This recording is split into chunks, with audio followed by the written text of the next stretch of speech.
I just set up a new PC, so I thought it'd be a great time to go back to the basics. In this video, we're going to install Visual Studio 2019 Community Edition. This is a free edition that you can get on your machine. We'll walk through the installation options, what options you should install, and then we'll run it for the first time. As we go through this process, if you have any questions, put them down in the comments. I'll do my best to answer them, or I'll add them to my suggestion list for future video topics. Now, one thing you'll notice in this video, as well as my other videos, is that I don't do a lot of screen magic to shorten the time down about a 5-minute video. And the reason why is because I don't create entertainment content. I create content designed to prepare you for the real world. That's what you'll actually encounter and need to handle in a job. If you're serious about learning C# and not just about being entertained by tech demos, make sure you subscribe so you can make this channel useful for you as a resource to becoming a better developer. I even have a video on the path to becoming a C# developer. I'll link it down in the description so you can get started today. Okay, let's move over to our browser to get started. Now, go to visualstudio.com. And this will provide you, let's take you to visualstudio.microsoft.com. It redirects you. So you just need to remember visualstudio.com. And this gives you all the cool Visual Studio stuff. Now, it's more than just Visual Studio itself. And this is the first question we need to answer is, which Visual Studio? Because there's Visual Studio, which is right here, for community, professional, and enterprise. But there's also Visual Studio Code, and also Visual Studio for Mac. So there's a lot of different options here. Now, if you're on a Mac, then this option, Visual Studio for Mac or Visual Studio Code, will work for you. If you're on Windows, you have the option of the first two. If you're on Windows, I would recommend that you get Visual Studio at least Community Edition. Now, if your business is paying for it, you would most likely get Professional or Enterprise. However, if your business is not paying for it or this is for your personal machine, then you can get Community Edition.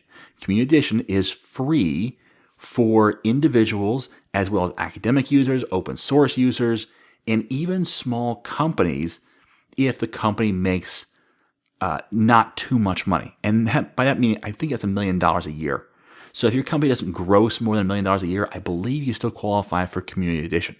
So it's very generous here. And just to answer the next question that comes up, yes, you can use Community Edition to build actual production applications that you can sell, that you can use in a real production environment without having to pay licensing fees.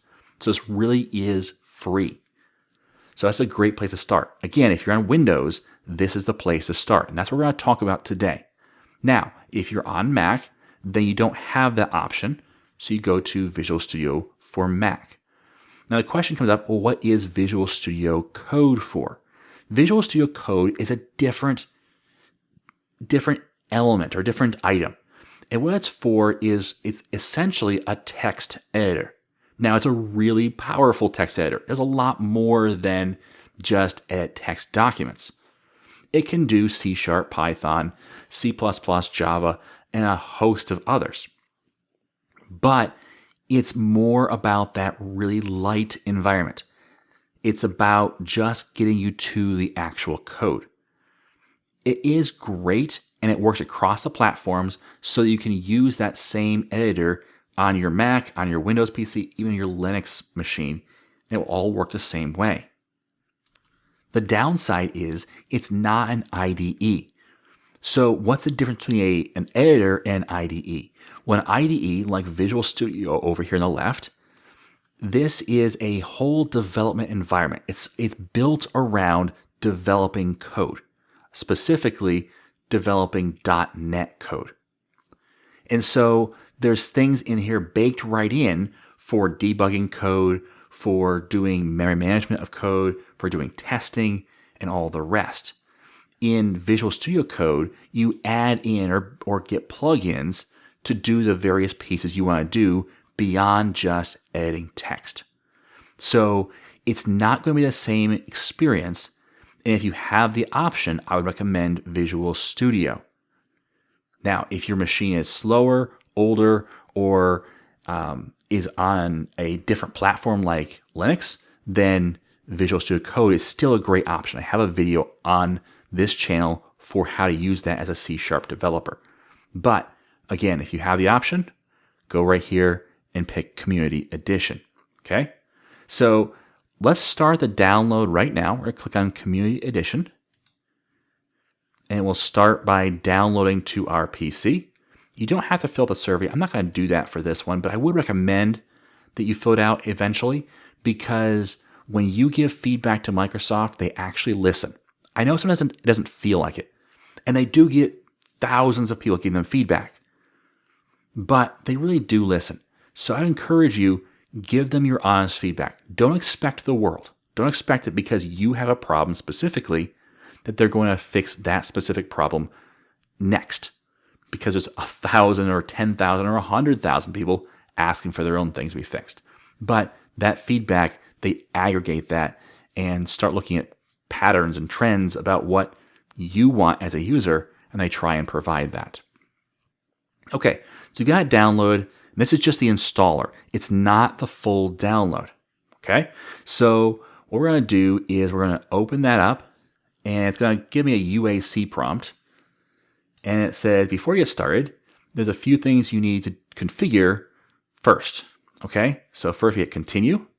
It's going to download a whole bunch of stuff on my computer. This is the installer, the actual full installer. Now you can get Visual Studio Offline Edition in case you don't have reliable internet at your final destination, but you can get it at an internet cafe or somewhere else. So it is quite large, so make sure you bring a big enough thumb drive or backup drive, but you can get an offline version of it. But we're going to use the online installer. This way it will install just what we asked for and not anything else. So it's going to download the installer, which is about 70 megabytes, and now it will install that. From there, we'll go on to actually do our installation. Okay, we're almost done. I do want to back this screen up one. Let's go back to the Visual Studio page. Note right here, you can click Learn More. If you click Learn More, it's going to tell you more about Visual Studio. It's going to talk about all the different features that are in it. You can actually watch this GIF. There's some really cool stuff that they do in there. You can pause that as well. And then down here, you scroll, you can talk about the debugging experience, what you do, how. Here's all the debugging features. You can follow that link and see a lot more information about how to debug, what it can do, what the options are. Okay, so really good stuff in here. Also in here, it breaks down the different pieces that are inside your Visual Studio installation. We're going to see that in just a minute. So there's a lot of different things you can dive into in a more granular fashion if you want to. It'll also talk about Microsoft Azure, some good code extensions to look at. Personally, here's my recommendation. A lot of people immediately gravitate towards getting a code extension. For example, ReSharper is a pretty popular one, and it does a lot of great stuff. But here's my take on it. Visual Studio has an awful lot of stuff built in, and people often overlook that to then go and pay for ReSharper to do the exact same thing or similar things.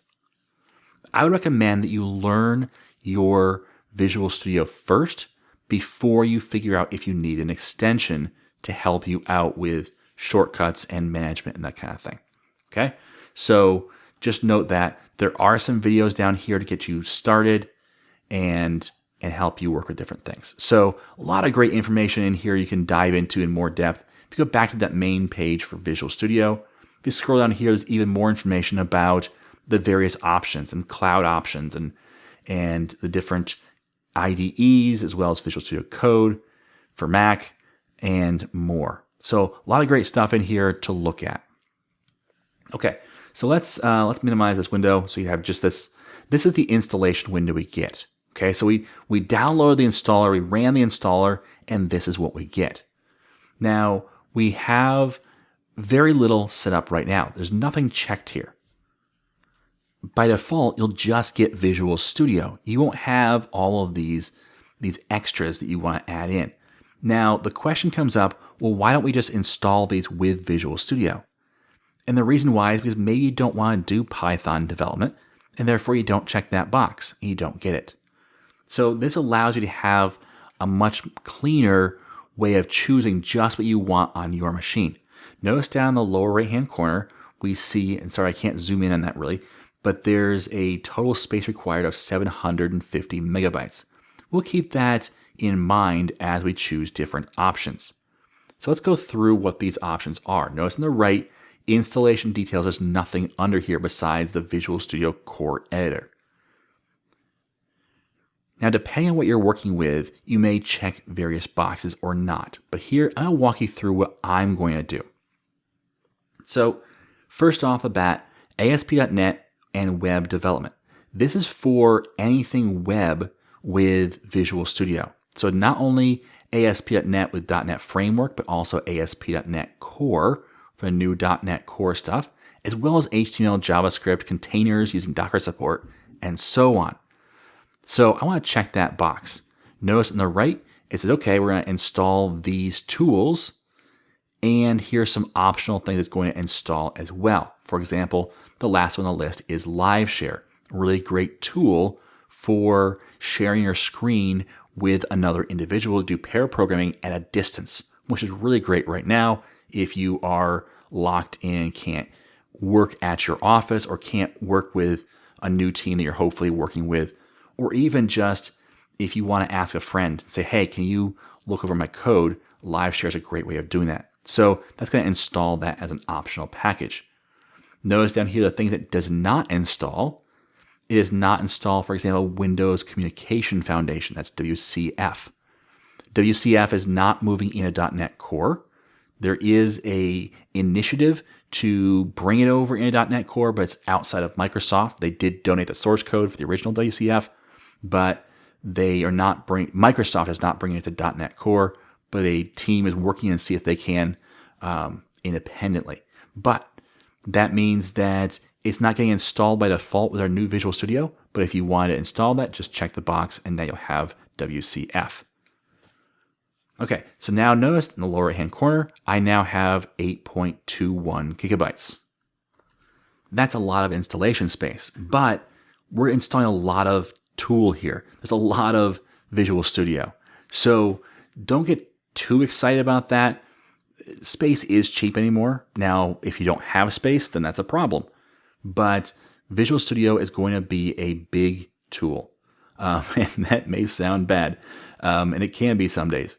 But it's a lot. It does a lot. And really, it should be one of the primary things on your machine if you can afford it.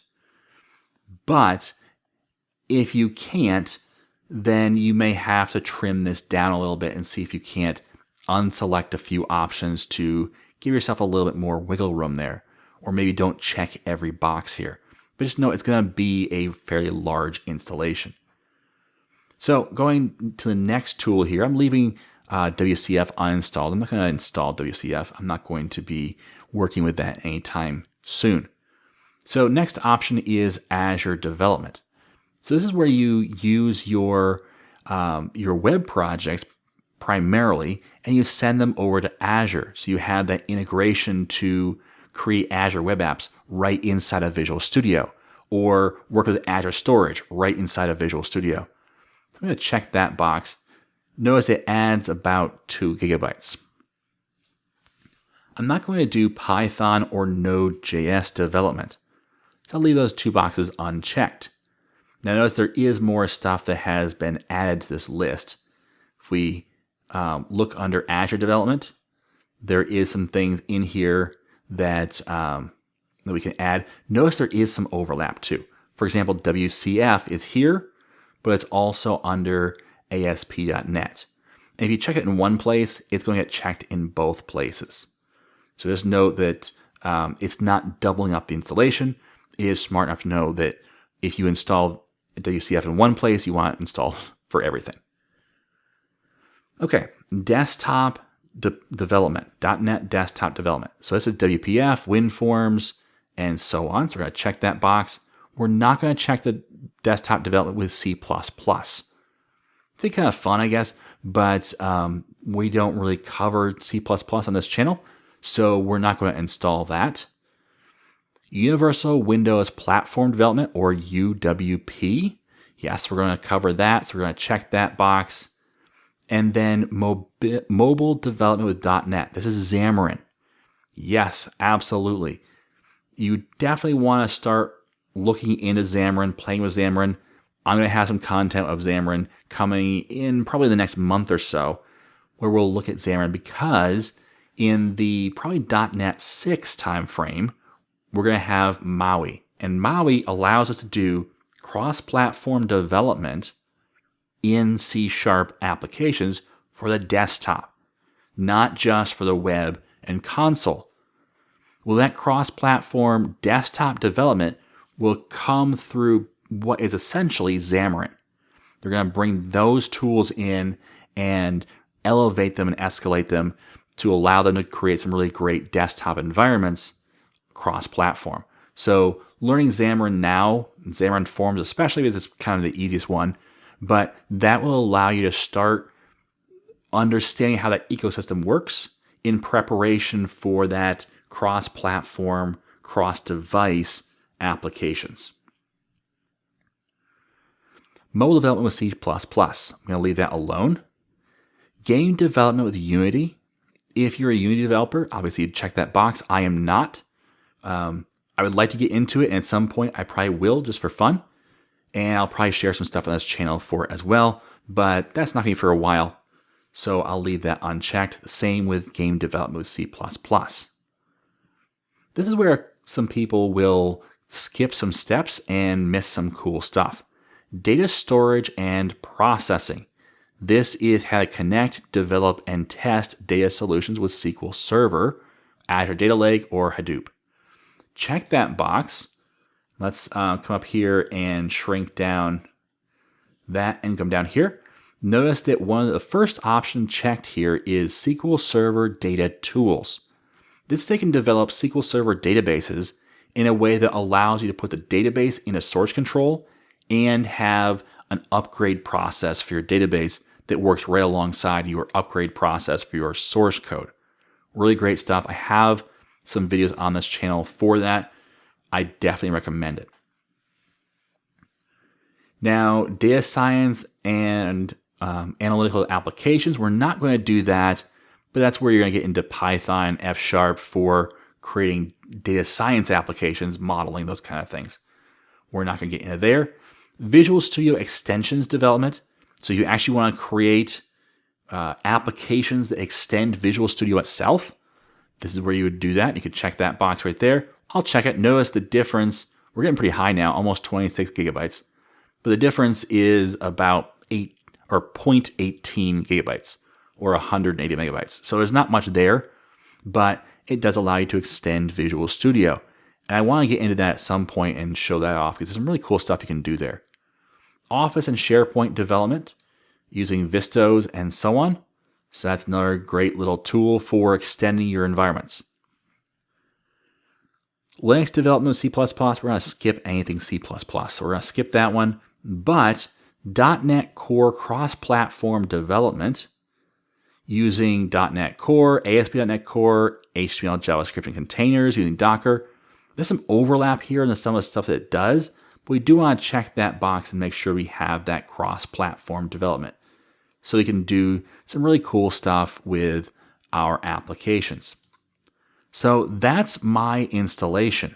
Now, this is 26.46 gigabytes. That's quite a bit.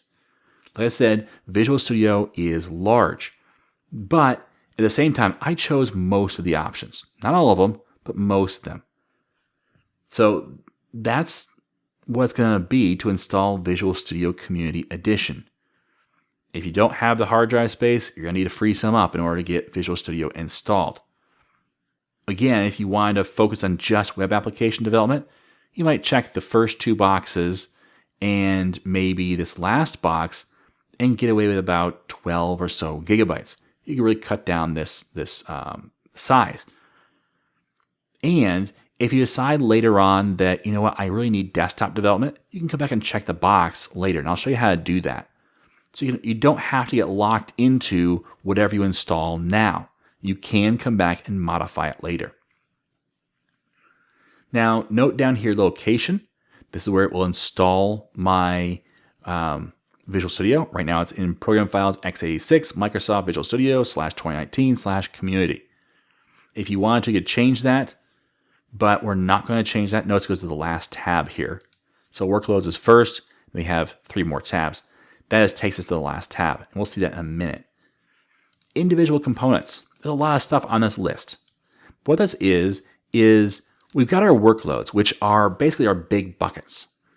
And we do have some options under there. We can say, okay, these are the optional things we want to add in for that big bucket. But the individual components is where we get really granular and say, okay, these are the things I also want to add in. For example, notice that .NET Core, and let me zoom in here.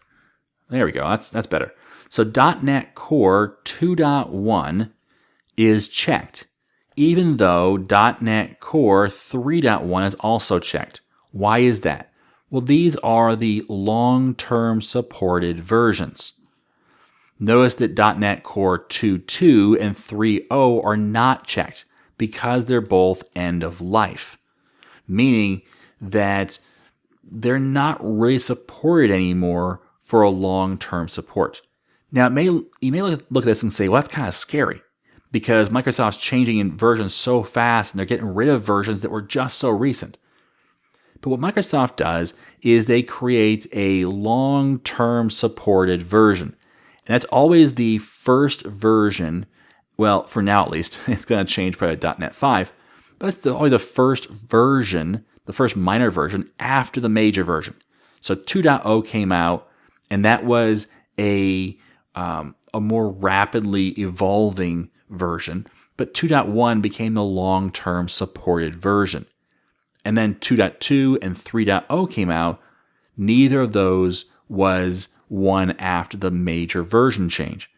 3.1 was the one after the major version change, and that's also a long-term supported version. That's why we're seeing these checked, but the others not checked. But if you wanted to check them, just go ahead and check those boxes and add those versions so you can work with those types of projects. Now down here, there are also, let me zoom back out. Down here, there are more versions as well of the .NET framework if you really want to dive into specific ones. If you needed 4.7.1 for some specific reason, you could add the SDK. Now the targeting pack is just going to allow you to build for those applications. The SDK is a more full version of that for working with it. So there are other things down here, development tools, Azure Storage AZ Copy. There's just a lot of stuff down here that you may look at and say, well, I actually want GitHub or Git for Windows. That's actually going to install Git itself, which is kind of cool. And in fact, let's do that. And a GitHub extension for Visual Studio that brings the GitHub flow into Visual Studio. It could be kind of helpful. Link to SQL tools. There's some really cool stuff down here if you decide, hey, I want to customize this a little bit. But don't feel like you have to come into this list. It's a long and could be intimidating list. By and large, if you set up your workloads for the things you want to do, you're fine. You won't find that you're missing much, if anything. In fact, I normally don't go to individual components and do anything. It's only if I find that I'm missing something, I go, oh, okay, let me see if it's either a big bucket first that I missed, and that's usually it, or if not, maybe an individual component that I missed, I can go back and grab. Okay, language packs. If you want to have an additional language pack for Visual Studio, obviously that's where you go to add one of these other versions. Finally, installation location for the IDE, the download cache, and the shared components, tools, and SDKs. There's the different locations. There's how much will be at each location. Notice that there's 6 here, 4 here, and then there's 9.6 that are actually you can't change their location for them. Okay, so there is everything to do with setting up Visual Studio. Let's go ahead and install. Now notice it said install while downloading. What it's going to do is it's starting to download, and once it gets enough download, it downloads in a specific order, it's going to actually start installing what we've downloaded. So we don't have to wait. Notice it's already starting to install. In fact, let's zoom in here. It's already starting to install 23 packages out of 549, even though I've only got about 1% of my overall download completed. So that allows me to shorten the time between when I start the download and when the overall process is finished. Now, after we finish, we're going to start Visual Studio. So we can uncheck that if you wanted to. If you're going to walk away and not use, maybe have the computer shut down or something like that, you can uncheck that. But normally you want to start Visual Studio after you're done. Okay, so also notice under Available tab, what this is doing is saying, okay, here are some other things that are available for you. And if you wanted to install those, right now we already have an installation going, so we can't install those. But this installer will show you what's installed on your machine. You can have multiple versions of Visual Studio on the same machine. So let's just say that you have a project that's a Visual Studio 2017 project, and you were concerned that you didn't want it to be open in Visual Studio 2019. Well, you could install 2019 without uninstalling 2017. The two will live side by side. Now, I will tell you that in almost every case, it's not a problem to open a 2017 project in a 2019 Visual Studio. So those usually are not problems anymore. Usually you can go the upgrade process without a problem. We can't always go the other direction where you create a 2019 project and open in 2017, but going up usually isn't an issue. Now, while you're waiting, there is on the right developer news if you want to go through and check that out. If you want to look at the developer community or even reach out to support if you have a problem, you can do that right here. So a lot of cool stuff here. Also note one more thing in the upper right hand corner. We of course have the minimize, maximize, and close buttons, but to the left we also have provide feedback. This is a newer feature that Microsoft is trying to put everywhere. So if you click this, you can say report a problem or provide a suggestion. And what that will do is exactly what it says. If you say, you know what, I'm having a problem with this installer, click the provide feedback and report the problem. Hey, this is what's going on. Make sure that you are as specific as possible. If you say, you know what, it'd be great if while we're doing this, we could create little C# applications, maybe console ones, to test out our very first C# coding problems or something like that. You know, where if we're installing Visual Studio, maybe we're just learning it for the first time. Therefore, what if you put a little IDE or something down here that you type out and learn some hello world stuff? That's a cool suggestion. Well, you could provide that suggestion by clicking that link right there, and Microsoft will take that into account. So they do read those, they do process those, and the team does see them. Just note, again, just because you ask for something and they don't do it doesn't mean they ignored you. It just means that they didn't either have not yet implemented your suggestion or they have not felt like your suggestion meets the bar for implementing in Visual Studio. Not every suggestion should be in Visual Studio. That's how it bloats even more. Okay, so what I'm going to do is I'm going to pause the video now and let this download and install the rest of the way. It's going to take a little bit, and so I don't want to bore you with just watching this installation process because obviously we're only at about 9 to 10%. So that's going to take a little bit to get done. So let's go ahead and pause the video. I'll come back when it's closer to the end or at the end itself. I won't skip any steps afterwards though, so don't worry about missing something in this little bit of video magic. All right, so we're just wrapping up the installation now. We just installed our last package. So now it's switched over to what we have installed, which is Visual Studio Community Edition 2019. So 16.6.4 is the version number inside of Visual Studio. In this screen, if we come back to it, is where we can hit modify and change whatever individual items or those bigger buckets of items we want to install with Visual Studio. Now over here, and we can close this by the way, so let's close this. We have the Welcome to Visual Studio. This is where we're going to sign into Visual Studio. You want to sign into Visual Studio for a couple reasons. One, if you have any account for professional or enterprise, that's where it'll come through, is with your account. Or also because you want to transfer your settings between different machines. And that's kind of like what Chrome does. If you use Chrome and sign in there, it's the same kind of thing where you're bringing the settings from one machine to the other, so you have all those remembered things that you like. For example, I like the dark theme. I like a larger font size so you can more easily see it on my videos. So if I sign in, it will bring that with me. So go ahead and sign in here. I'm not going to do it right now. I'm going to skip that. We'll come back to it later. So not now, maybe later. And here we get to choose our color scheme.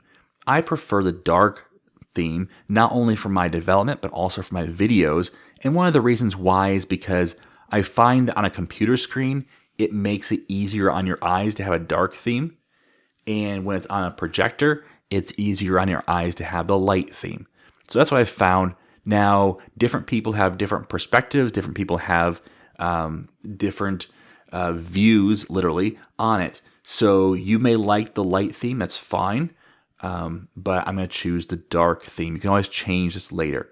Development settings. Here is where you could change your development settings. If you chose Visual C#, it will change your default shortcuts. So the key bindings. So I recommend keeping it at General. Again, you could change that later if you wanted to. But let's leave it at General and Dark Theme. We're going to start Visual Studio for the first time. So I have not logged in, which means that my settings will not transfer from machine to machine. This is my start screen now for Visual Studio. Notice there's nothing recent because we haven't started or opened anything yet. But over here on the right, we have Clone a Repository, Open a Project or Solution, Open a Local Folder, or Create a New Project. Let's go ahead and actually continue without code. It's a little link down here. And this will allow us to open Visual Studio without opening up a project.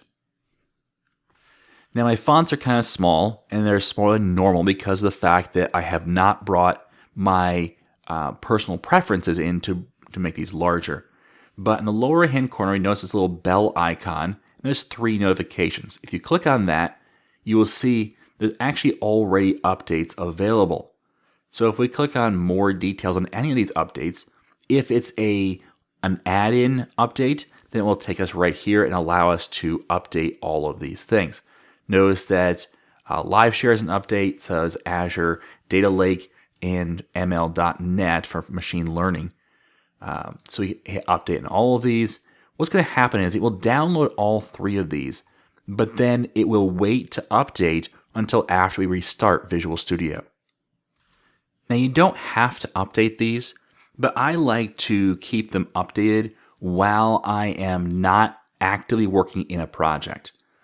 I like to keep things the same while I'm working in a project, but once I'm done or before I start a new project, I usually update my tools to get the latest versions of things. So notice now that we've downloaded these 3 things, the changes have been scheduled, but nothing will happen until we close Visual Studio. So let's hit close on this update window. So that little red icon, let's kind of zoom in here.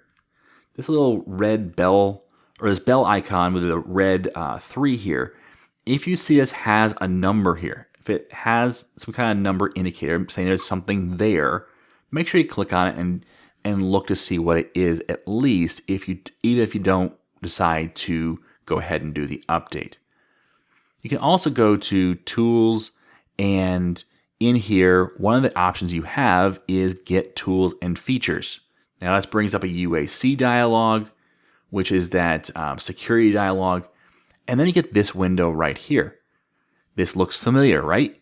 This is the installer page where you can say, oh, you know what? We forgot to add in, let's just say, Unity development. Well, you check the box there, and now notice it says 4.2 gigabytes of total space required. That's not total for Visual Studio. That's total for the difference. So if I uncheck that, notice there's no space required because we've already installed everything. We're not adding anything. If I uncheck something, it's not going to modify the total space required. It's just going to remove that item. Okay, so that's how you can actually modify your Visual Studio after the fact, is under Tools, Get Tools and Features. Now those updates were for extensions. Well, they're under the Extensions menu, where you can say Manage Extensions, and there's all of our extensions. Notice the 3 updates, which you've already done. Notice the little clock icon here indicates that we're waiting to restart. They've been scheduled. We can look at what's installed here and say, you know what? I don't necessarily need all of these. Some of these were the check boxes when we installed those big buckets. They were checked by default. Notice Xamarin Templates and Xamarin for Android and for Apple. So if you want to uninstall one, you could, but you probably chose it for a reason. Okay, so that is how to set up Visual Studio.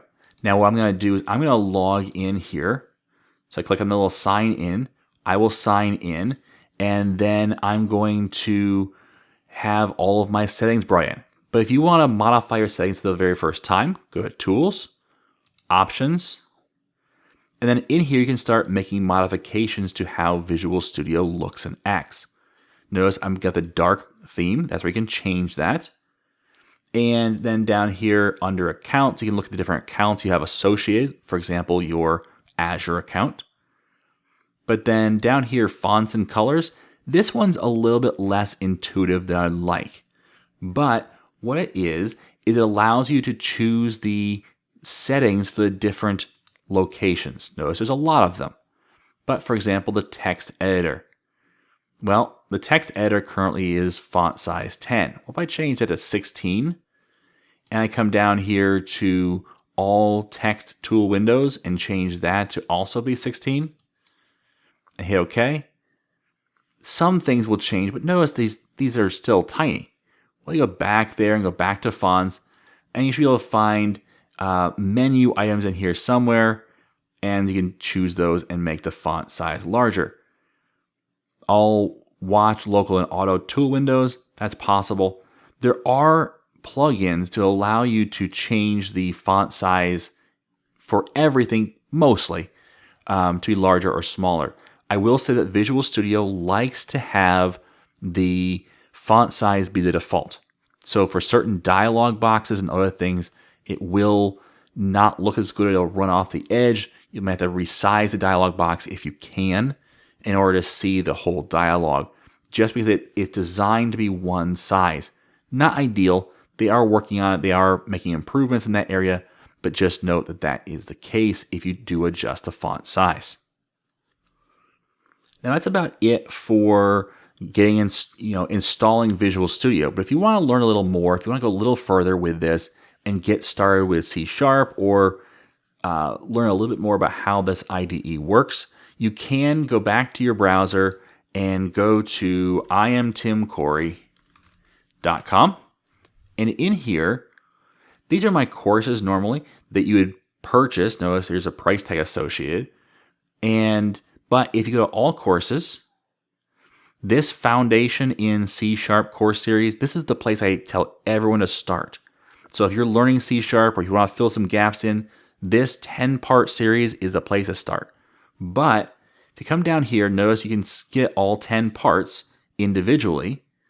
And the very first one is free. Now let's get you started. And right now it's Visual Studio 2017 that shows you installing, but it's pretty close to the same thing. And I just show you how to do NET 2019. But then it introduces you to to C# as well. There's a getting started cheat sheet and so on. this is all free to start. So if you're looking to get the next step in that process, I'd recommend starting here. Okay, so that is how to install Visual Studio and get it set up for your environment. If you have any questions, leave them down in the comments. If you have any thoughts, leave them down in the comments. I appreciate hearing your feedback for this. Okay, thanks for watching, and as always, I am Tim Corey.